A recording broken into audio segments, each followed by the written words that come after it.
আজ আসুন আমরা প্রায়শ্চিত্ত দিনের উৎপত্তির দ্বারা এর অর্থের বিষয়ে অধ্যয়ন করি এবং সেই আত্মিক জিনিসগুলি শিখি যা এই পর্বের দ্বারা আমাদের দেওয়া হবে।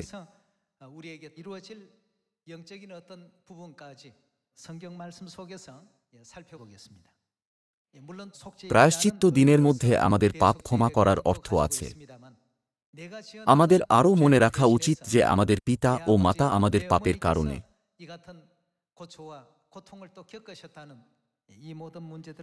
যন্ত্রণা ও কষ্টের মধ্য দিয়ে গিয়েছিলেন। আমি আশা করি যে আমরা আবার পাপের দাস হব না বা এর কাছে যাব না, কিন্তু আজকের প্রায়শ্চিত্ত দিনের দ্বারা আমাদের আন্তরিক অনুতাপ সম্পূর্ণ করব। আসুন পুরাতন নিয়মের সফনীয় ৩ অধ্যায় ১৮ পদ দেখি। ঈশ্বর বলেছেন, যাহারা পর্ববিরহে খেদ করে তাহাদিগকে আমি একত্র করিব। এখানে পর্ব বলতে ঈশ্বরের পর্বকে বোঝায়। পর্বকে সভা বলা হয়েছে কারণ সেগুলি হল মহান এবং গুরুত্বপূর্ণ দিন।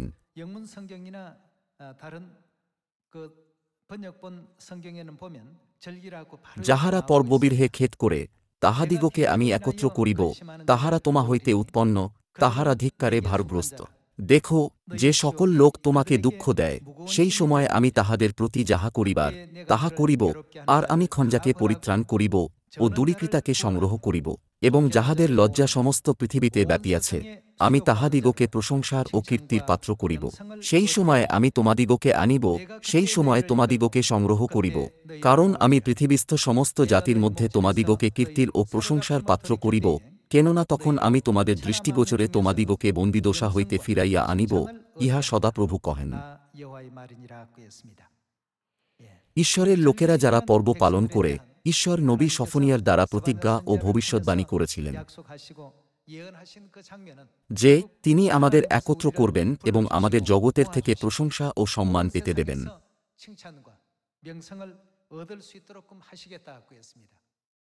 কিন্তু এটাও বলা হয়েছে যে প্রশংসা ও সম্মান পাওয়ার আগে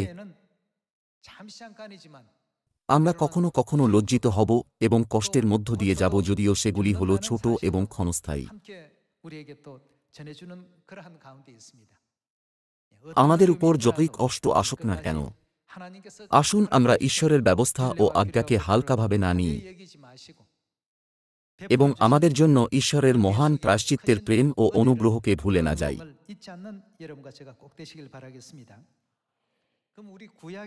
যখন প্রায়শ্চিত্ত দিনের কথা আসে, আমরা পুরাতন নিয়মের সময় মরুভূমিতে ইসরায়েলীয়দের জীবনের ইতিহাসকে বাদ দিতে পারি না। সেই সব ঘটনার মধ্যে পর্বের উৎপত্তি আছে, যা মরুভূমিতে তাদের ৪০ বছরের জীবনের প্রথম সময় ঘটেছিল, যা তখন ঈশ্বরের পর্ব হিসাবে স্থাপিত হয়েছিল। যেমন আপনারা সবাই জানেন, যখন ইসরায়েলীয়রা মরুভূমিতে বাস করত, মোশি সিনাই পর্বতে উঠে গিয়েছিলেন, তাই না? ঈশ্বরের ইচ্ছা অনুসারে তিনি সিনাই পর্বতে গিয়েছিলেন এবং ৪০ দিন উপবাস করেছিলেন। যখন মোশি ৪০ দিন পর্যন্ত নেমে আসেননি, তখন ইসরায়েলীয়রা চিন্তা করেছিল যে তিনি নিশ্চয় মারা গেছেন, কারণ তিনি কোনো খাবার বা পানীয় না নিয়েই পর্বতে উঠে গিয়েছিলেন।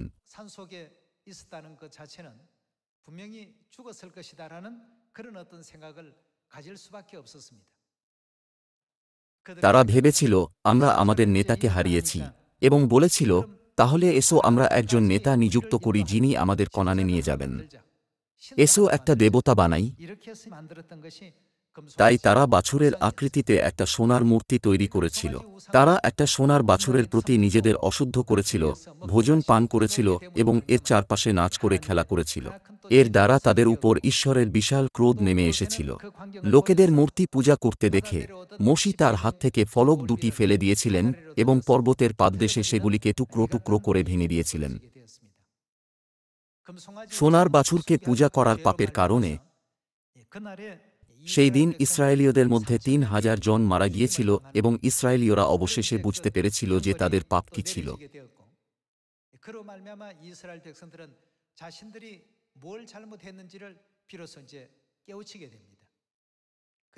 তারা আবার অন্য দেবতার আরাধনা করার পাপ না করার জন্য দৃঢ় সংকল্পবদ্ধ হয়ে অনুতাপের আন্তরিক প্রার্থনা করতে শুরু করেছিল।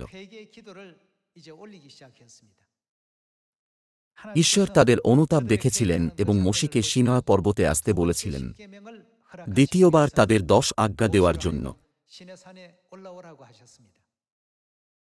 সেটা ছিল পবিত্র ক্যালেন্ডার অনুসারে ষষ্ঠ মাসের প্রথম দিন।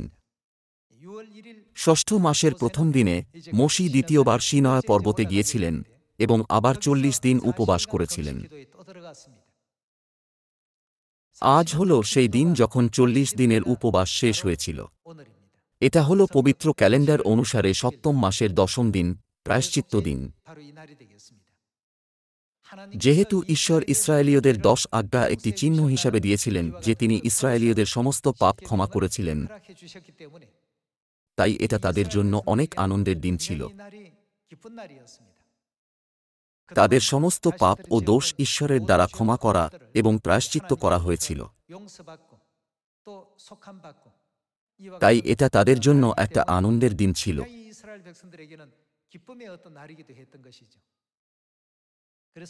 যখন মোশি 10 আজ্ঞার পাথরের ফলক নিয়ে নেমে এসেছিলেন, তিনি ইসরায়েলীয়দের কাছে ঈশ্বরের ইচ্ছা পৌঁছে দিয়েছিলেন।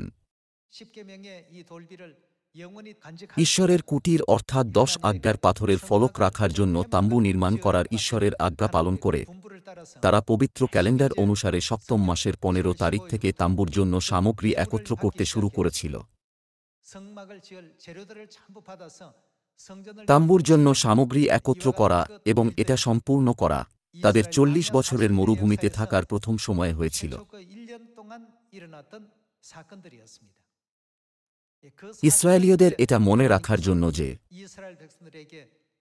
ঈশ্বর পবিত্র ক্যালেন্ডার অনুসারে সপ্তম মাসের 10ম দিন নিযুক্ত করেছিলেন একটা বার্ষিক পর্ব প্রায়শ্চিত্ত দিন পালন করার জন্য। এছাড়াও প্রায়শ্চিত্ত দিনের 10 দিন আগে সপ্তম মাসের প্রথম দিনে লোকেরা তুড়ি বাজিয়েছিল, যার অর্থ ছিল 10 দিন পর প্রায়শ্চিত্ত দিন আসছে, তোমাদের সমস্ত শরীর ও মনকে পবিত্র করো, আবার কোনো পাপে জড়ানো থেকে নিজেকে দূরে রাখো। তাই সপ্তম মাসের প্রথম দিন হল তুলিধ্বনি পর্ব এবং সপ্তম মাসের 10ম দিন হল প্রায়শ্চিত্ত দিন। আজ সেই অত্যন্ত আশীর্বাদপূর্ণ দিন যখন ঈশ্বরের কাছ থেকে আমাদের উপর এরকম অনুগ্রহ দান করা হয়েছে। যেহেতু এমন কিছু আছে যা ঈশ্বর আত্মিক জগতের বিষয়ে আমাদের জানাতে চেয়েছেন, তাই তিনি এই সমস্ত পর্ব নিযুক্ত করেছেন। যেহেতু আমরা মনুষ্যজাতি এটা সম্পূর্ণভাবে বুঝতে পারি না, তাই পর্বের বিধির দ্বারা ঈশ্বর আমাদের গুরুত্বপূর্ণ কিছু জানিয়েছেন।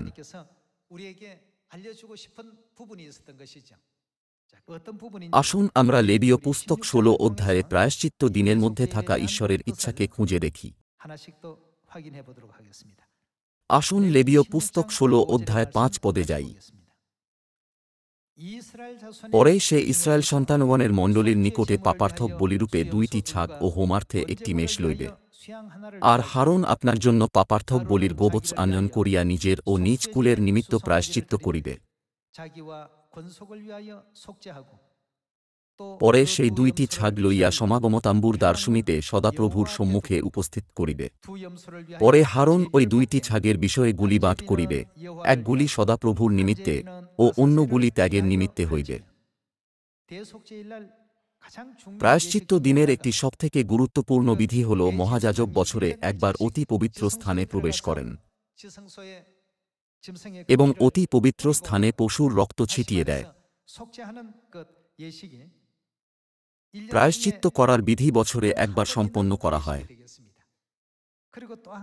আর একটি গুরুত্বপূর্ণ বিষয় আছে, 2টি ছাগল নেওয়ার পর মহাযাজক একটাকে পাপার্থক বলি হিসাবে সদাপ্রভুর কাছে উৎসর্গ করেন এবং অন্য ছাগলের মাথায় তার 2 হাত রাখেন, যা হল ত্যাগের নিমিত্ত ছাগল, যা শয়তানকে প্রতিনিধিত্ব করে। আসুন পরের পদে যাই এবং খুঁজে দেখি যে এই বিধি আত্মিকভাবে আমাদের কি দেখায়। 9 পদ।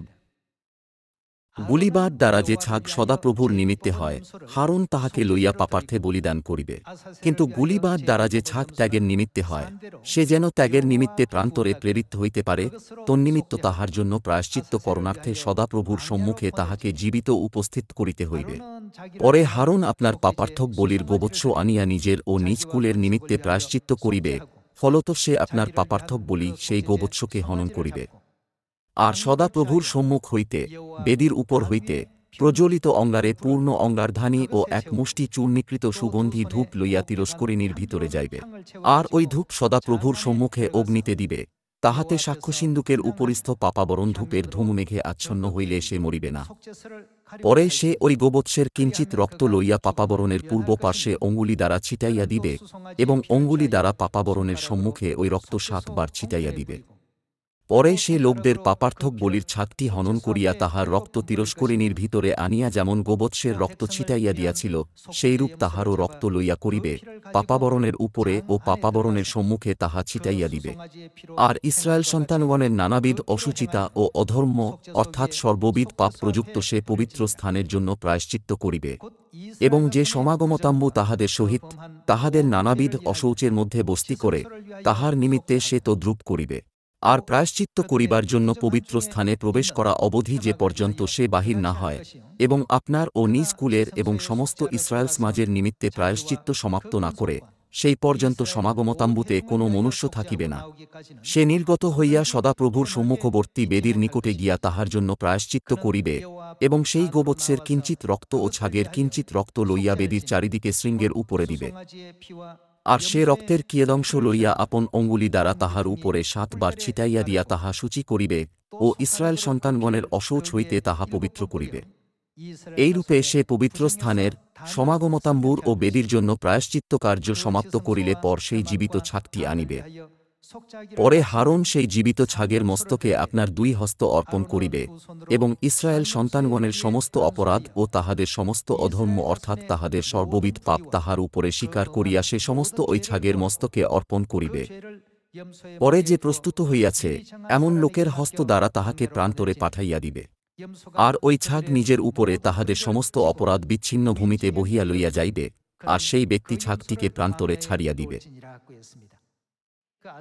ইসরায়েলীয়রা 1 বছরের জন্য যে সমস্ত পাপ করত সেগুলি ত্যাগের নিমিত্ত ছাগলের মাথায় চাপিয়ে দেওয়া হতো। সেই ছাগলটি তার সমস্ত পাপ বহন করে নির্জন স্থানে নিয়ে যেত, ঘুরে বেড়াত এবং অবশেষে মরুভূমিতে মারা যেত। এর দ্বারা সমস্ত পাপ দূর হয়ে যেত। যখনই প্রায়শ্চিত্ত দিন আসে, ঈশ্বর আমাদের পর্বের বিধির দ্বারা পাপ নাশ হওয়ার প্রক্রিয়া বলেন। যখন ইসরায়েলীয়রা তাদের দৈনন্দিন জীবনে পাপ করত, তারা মেষ বা ছাগল নিয়ে যেত।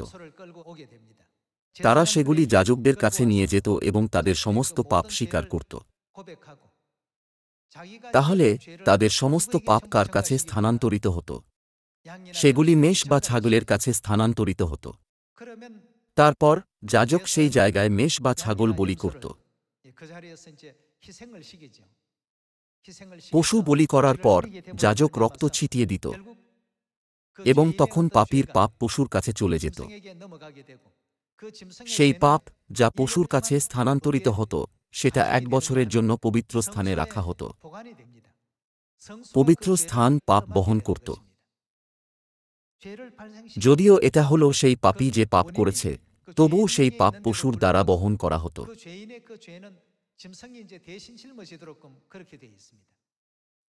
আর সেই পাপ 1 বছরের জন্য পবিত্র স্থানে রাখা হতো। পুরাতন নিয়মের সময়ে এই পদ্ধতি সম্পন্ন করা হতো। মানুষের করা সমস্ত পাপ সাময়িকভাবে ঈশ্বরের দ্বারা বহন করা হয়, যাকে মেষশাবক এবং পবিত্র স্থান হিসাবে সম্বোধিত করা হয়েছে। তাহলে কখন পাপের সম্পূর্ণ প্রায়শ্চিত্ত হয়? এটা হলো সেই দিন যখন মহাযাজক অতি পবিত্র স্থানে প্রবেশ করেন। পাপ 1 বছরের জন্য স্থগিত থাকে। যদিও বলা হয় যে পাপ ক্ষমা হয়, সেগুলি চিরকালের জন্য অদৃশ্য হয়ে যায় না। সেগুলি 1 বছরের জন্য পবিত্র স্থানে জমা হয়। যখন প্রায়শ্চিত্ত দিন আসে, মহাযাজক অতি পবিত্র স্থানে যান, যেখানে তিনি বলদ ও ছাগলের রক্ত ছিটিয়ে দেন।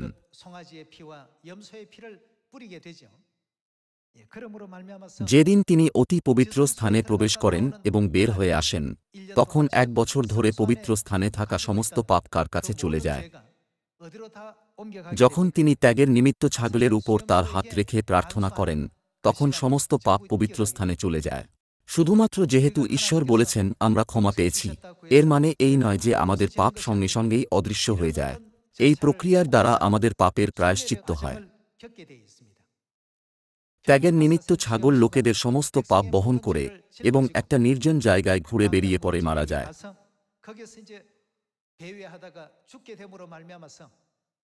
এটা ইসরায়েলীয়দের পাপ সম্পূর্ণভাবে ধ্বংস করার পথ ছিল। যখন আমরা বলি আমরা ক্ষমা পেয়েছি, এর মানে খ্রিস্ট, যিনি হলেন পবিত্র স্থান, তিনি আমাদের সমস্ত পাপ বহন করছেন।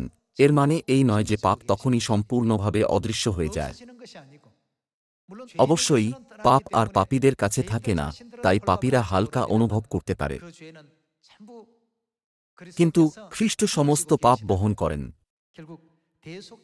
এবং প্রায়শ্চিত্ত দিনে যখন মহাযাজক বছরে একবার অতি পবিত্র স্থানে প্রবেশ করেন, তখন পবিত্র স্থানে রাখা সমস্ত পাপ শয়তানের কাছে চলে যায়।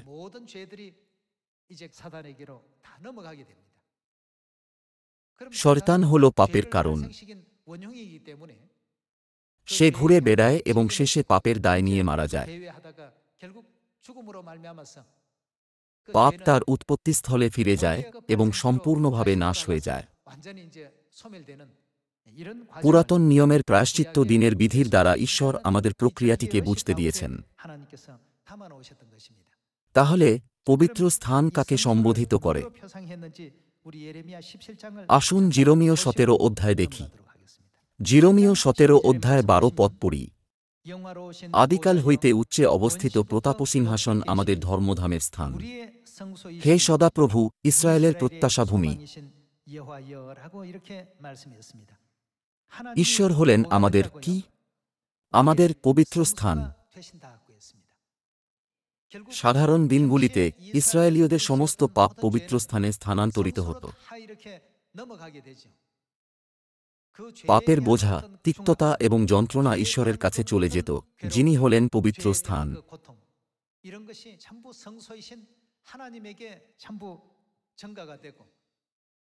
এবং তারপর প্রায়শ্চিত্ত দিনে পাপগুলি শয়তানের কাছে চলে যায়। ঈশ্বর বলেন, পাপ তোমার কাছ থেকে এসেছে, তাই সেগুলি ফিরিয়ে নাও। এটা হল প্রায়শ্চিত্ত দিন যখন মহাযাজক অতি পবিত্র স্থানে প্রবেশ করেন।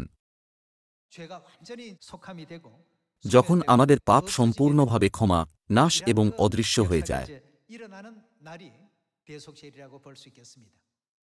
যে গুরুত্বপূর্ণ অংশে আমাদের মনোযোগ দেওয়া দরকার তা হল প্রায়শ্চিত্ত দিনে ঈশ্বর অতি পবিত্র স্থানে প্রবেশ করেন। অতি পবিত্র স্থানে প্রবেশ করা ছাড়া আমাদের পাপ কখনো সম্পূর্ণভাবে দূর হতে পারবে না। এখন আমরা বুঝতে পারি যে আমাদের বিশ্বাসের জীবনে অতি পবিত্র স্থানের ভূমিকা কতটা গুরুত্বপূর্ণ।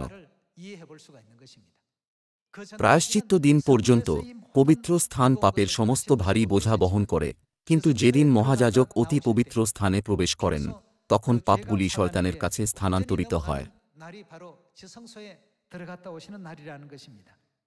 জিরমীয় 17 অধ্যায় বলে যে ঈশ্বর হলেন আমাদের পবিত্র স্থান। 1 বছর ধরে ঈশ্বর লোকেদের সমস্ত পাপ বহন করেন।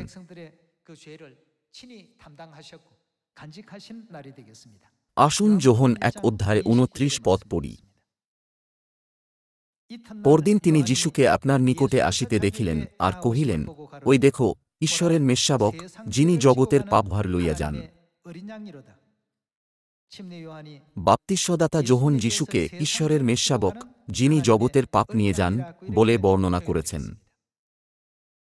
ঈশ্বর, যিনি হলেন পবিত্র স্থান, 1 বছরের জন্য সমস্ত পাপ বহন করেন। সেই জন্যই বাপ্তিস্মদাতা যোহন যিশুকে এরকম বলে বর্ণনা করেছিলেন।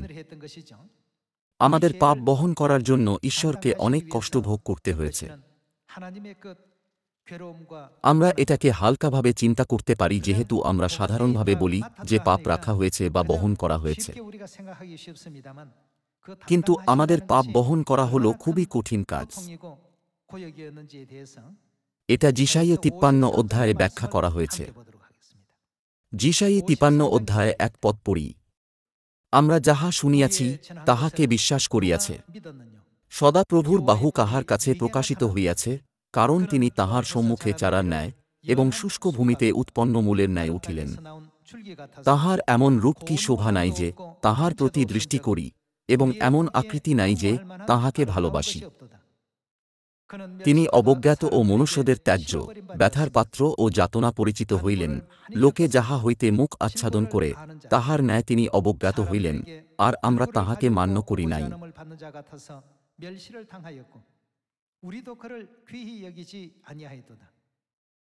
সত্য, আমাদের যাতনা সকল তিনিই তুলিয়া লইয়াছেন, আমাদের ব্যথা সকল তিনি বহন করিয়াছেন।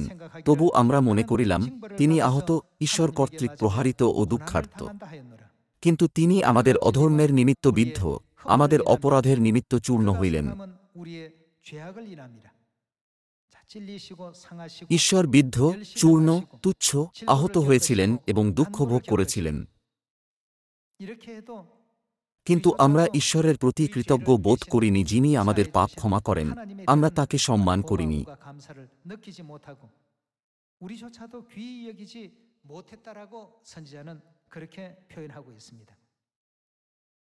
বাইবেল ব্যাখ্যা করে যে আমাদের অপরাধ ও অধর্মের জন্য তিনি বিদ্ধ ও চূর্ণ হয়েছিলেন।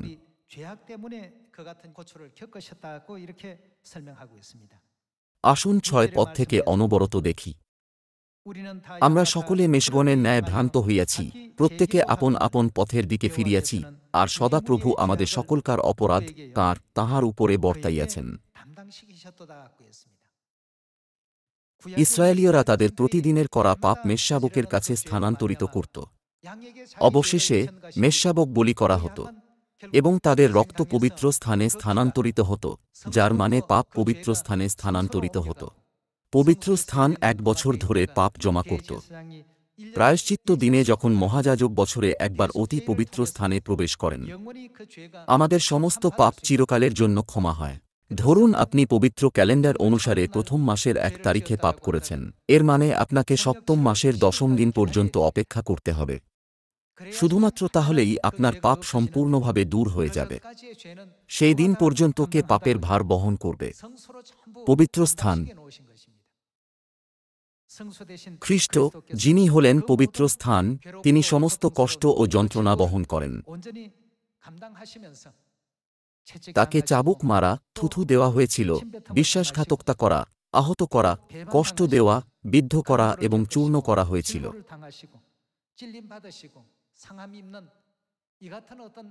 এইসব আমাদের পাপ ও অপরাধের কারণে যা আমরা তাঁর উপর চাপিয়ে দিয়েছি। আসুন 7 পদ পড়ি। তিনি উপদ্রুত হইলেন, তবু দুঃখভোগ স্বীকার করিলেন, তিনি মুখ খুলিলেন না। মেষশাবক যেমন হত হইবার জন্য নীত হয়, মেষী যেমন লোমচ্ছেদকদের সম্মুখে নীরব হয়, সেইরূপ তিনি মুখ খুলিলেন না। তিনি উপদ্রব ও বিচার দ্বারা অপনীত হইলেন। তৎকালীয়দের মধ্যে কে ইহা আলোচনা করিল যে তিনি জীবিতদের দেশ হইতে উচ্ছিন্ন হইলেন। আমার জাতির অধর্ম প্রযুক্তই তাহার উপরে আঘাত পড়িল। আর লোকে দুষ্টগণের সহিত তাহার কবর নিরূপণ করিল, এবং মৃত্যুতে তিনি ধনবানের সঙ্গী হইলেন, যদিও তিনি দৌরাত্ম্য করেন নাই, আর তাহার মুখে ছল ছিল না। তথাপি তাহাকে চূর্ণ করিতে সদাপ্রভুরই মনোরথ ছিল। তিনি তাহাকে যাতনাগ্রস্ত করিলেন। তাহার প্রাণ যখন দোষার্থক বলি উৎসর্গ করিবে, তখন তিনি আপন বংশ দেখিবেন, দীর্ঘায়ু হইবেন, এবং তাহার হস্তে সদাপ্রভুর মনোরথ সিদ্ধ হইবে। তিনি আপন প্রাণের শ্রমফল দেখিবেন, তৃপ্ত হইবেন। আমার ধার্মিক দাস আপনার জ্ঞান দিয়া অনেককে ধার্মিক করিবেন, এবং তিনি তাহাদের অপরাধ সকল বহন করিবেন।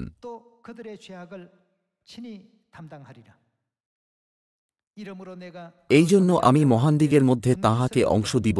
তিনি পরাক্রমীদের সহিত লুট বিভাগ করিবেন, কারণ তিনি মৃত্যুর জন্য আপন প্রাণ ঢালিয়া দিলেন, তিনি অধর্মীদের সহিত বনিত্য হইলেন, আর তিনি অনেকের পাপভার তুলিয়া লইয়াছেন এবং অধর্মীদের জন্য অনুরোধ করিতেছেন।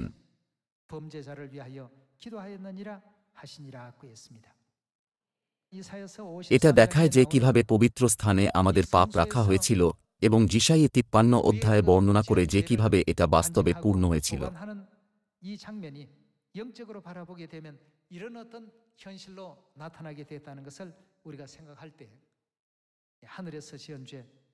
স্বর্গে ও পৃথিবীতে আমাদের করা পাপের সমস্ত ভারী বোঝা নির্বে বহন করার জন্য পর্ব পালন করার সময় আমাদের কখনোই পিতা ও মাতাকে ধন্যবাদ দিতে ভোলা উচিত নয়।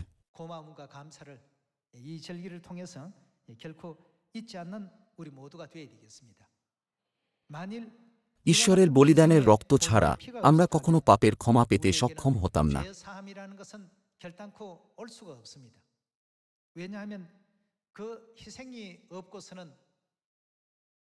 বলদ ও ছাগলের রক্ত ছাড়া মহাযাজক অতি পবিত্র স্থানে প্রবেশ করতে পারতেন না।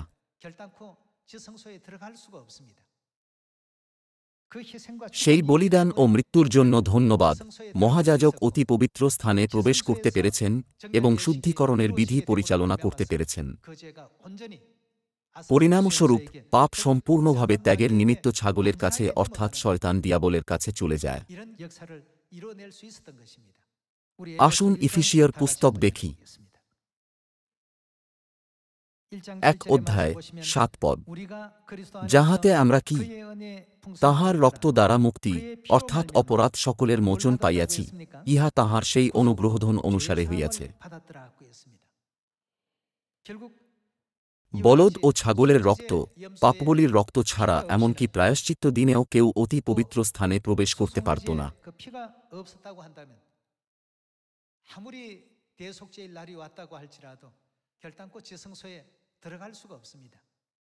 মহায়াজককে বছরে একবার অতি পবিত্র স্থানে প্রবেশ করার সুযোগ দেওয়া হয়েছিল, কিন্তু তিনি পাপবলির রক্ত ছাড়া সেখানে প্রবেশ করতে পারতেন না। পাপবলির রক্ত কার রক্তকে সম্বোধিত করে? অবশেষে আমাদের স্বর্গীয় পিতা খ্রিস্ট আনসাং হন এবং আমাদের স্বর্গীয় মাতার বলিদান আমাদের পাপে ক্ষমা পেতে সক্ষম করেছে। তাদের বলিদান আমাদের পাপের দাসত্ব থেকে, পাপের শৃঙ্খল থেকে মুক্ত করেছে। তারা আমাদের এই বলে মুক্ত করেছেন, তোমরা এখন স্বাধীন। সমস্ত পাপ যা ইসরায়েলীয়রা করেছিল, শয়তানকে প্রতিনিধিত্ব করা ত্যাগের নিমিত্ত ছাগলের কাছে স্থানান্তরিত হয়েছিল, যে হল পাপের জন্মদাতা,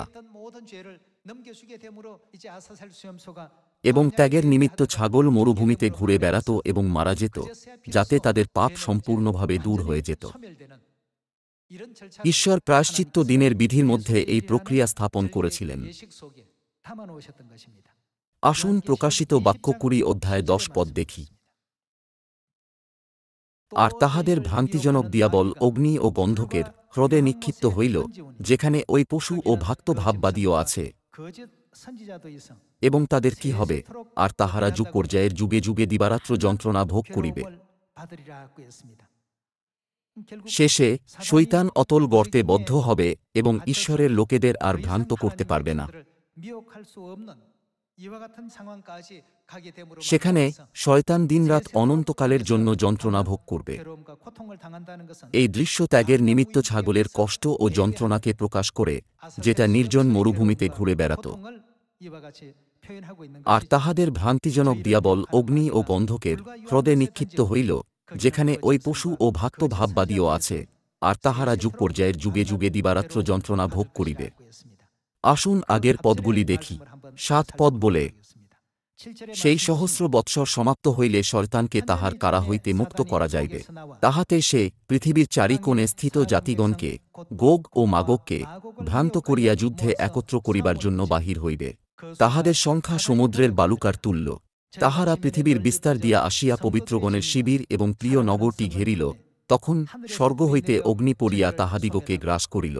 আর তাহাদের ভ্রান্তিজনক দিয়াবল অগ্নি ও গন্ধকের হ্রদে নিক্ষিপ্ত হইল, যেখানে ওই পশু ও ভক্ত ভাববাদীও আছে, আর তাহারা যুগ পর্যায়ের যুগে যুগে দিবারাত্র যন্ত্রণা ভোগ করিবে। এই দৃশ্য বারংবার দেখানো হচ্ছে। এইভাবে এই পৃথিবীতে শয়তানের কাজ শেষ হয়ে যাবে। ত্যাগের নিমিত্ত ছাগল কখনো উদ্ধার না পেয়ে নির্জন মরুভূমিতে ঘুরে বেড়াত। শেষে শুধুমাত্র মৃত্যুই অপেক্ষা করত। আজ আমাদের কখনোই পিতা ও মাতার অসীম প্রেম ও অনুগ্রহকে ভুলে যাওয়া উচিত নয়, যা আমাদের পাপের প্রায়শ্চিত্ত করার প্রক্রিয়ার মধ্যে আছে।